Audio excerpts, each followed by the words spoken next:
EA really don't think these SBCs through. There's another card which is breaking the game, and I'm going to be showing you guys exactly which SBC it is. If you're tired of coming up against teams like this,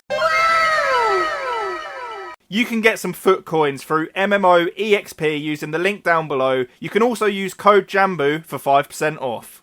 So guys, it's another weekly content review. I'm going to be taking you through the current SBCs, telling you who to get, who to avoid, all that good stuff. Before we do, let's try and hit 100 likes. And I wanted to let you know that I am uploading some exclusive content onto Metafy. Check out the pinned comment. You can see a giveaway to get a free membership. There's classes on there from some of your favourite pros like Tex, all the big names. So make sure you get involved in the giveaway.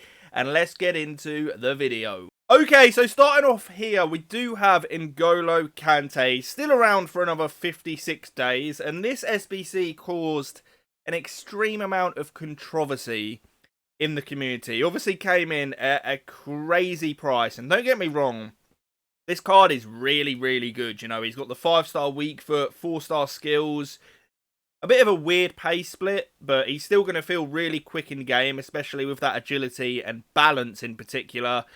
It's an all-round cracked card, like the best defending in the game. His passing is elite.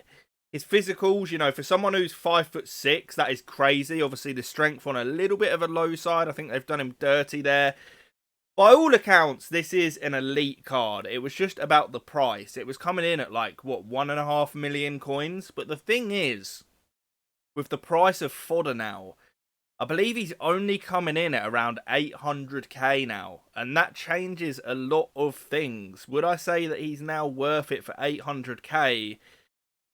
I would probably say he is. If he fits your team, I think around 800k in fodder is really not a bad price for this card anymore. 1.5 mil is a completely different story, but the card's nearly halved in price, and it's probably the last elite N'Golo Kante card that we're ever going to see, unless obviously he gets like a TOTS in the Saudi League or whatever. But it's a juiced up card, it's an endgame card, and for 800k, I think you can go ahead and complete that and be able to sleep well at night, knowing that you've not been completely ripped off by EA. So my thoughts have definitely changed. I think in the last content update we did, I said to stay away from the card completely, but I think things have changed, you know, with the reduction in fodder. So moving on, we still have Marquisio here. I've spoken about him a fair bit. He expires in 8 days. If you haven't already got him, don't complete him. It's an outdated card. A decent card, but an outdated card. Only 4-star, 4-star. And his stats, whilst they're good, they're just nowhere near the current power curve. He's too slow. His shooting isn't good enough. Even his passing, whilst it is good, is not on that elite level. He's just okay on the ball, okay defending, and okay physical. It's just an okay card at this point. There is so many better options. And it's a shame because Marquisio is a good, you know, fun card to use. But this one is just not it anymore at this time of the year. We're then going to move on. We do have Bonucci. And I actually like this card as a centre-back. The obvious downside to him is that agility and balance. It's very, very low. You know, for what a meta centre-back is at the moment, which is high agility, balance, great pace. You know, he's definitely not one of the best centre-backs in the game anymore. But he's not bad either, especially if you're on a low budget. Like, if you're just starting Ultimate Team, for example, go ahead and get Marquisio and Bonucci. You know, they're reasonably priced. They're decent cards. But, you know, if you've been playing all year and you've got your TOTS cards and stuff like that, you're not going to want to be going anywhere near a card like this anymore. So moving on. And now we're on the front page. So we have Buffon. I've been asked about him quite a bit. 6'4", 5-star weak foot. In my opinion, one of the best centre-backs in the game. And I'm not a fan of this whole goalkeeper stuff, I have to admit. But this guy is an elite centre-back. So great pace, good agility, balance for someone that tall. He's decent on the ball. His passing is elite, especially with a weak foot. Elite defending and physicals. Just an all-round really good card. He's got the power header as well with the 96 jumping. He's going to be elite in the air. Leadership as well, so stick him as your captain. Maybe that does something, who knows. But overall, very, very good card. And now we're at the main card of the video, the title and thumbnail. And let me explain just what is going on here, okay? So this is a very cheap, reasonable card.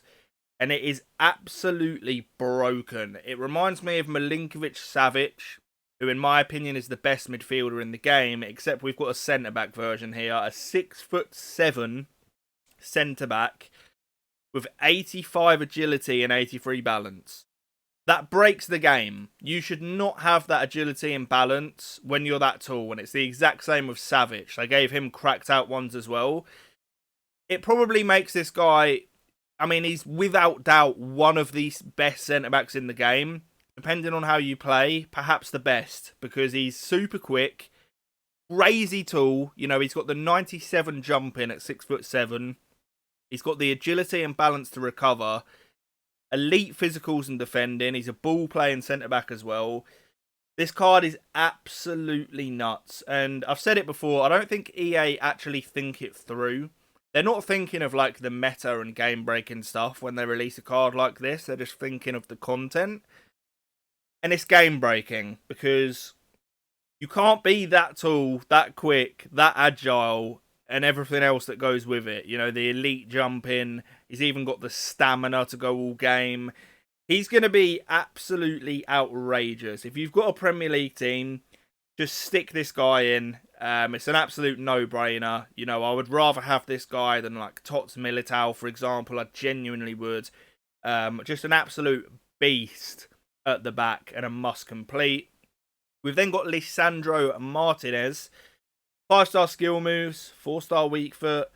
It's a very good card. I would prefer to play this guy if you can get him in as like an attacking centre mid in a 4-3-2-1. I think he'd be really good there. He does have the finesse shot. I wish he had the outside foot shot, but we can't be too picky. It's a really good card, you know, super quick, clinical. The passing's good, insane on the ball, physically good. He can defend. A really, really good all-round card, especially for a centre mid. And then we do have Trent as well. 5-star skills, 4-star weak foot. Again, a really good card, which I would consider playing as like an attacking centre mid. I think that would suit him perfectly. He does have both the shooting traits as well.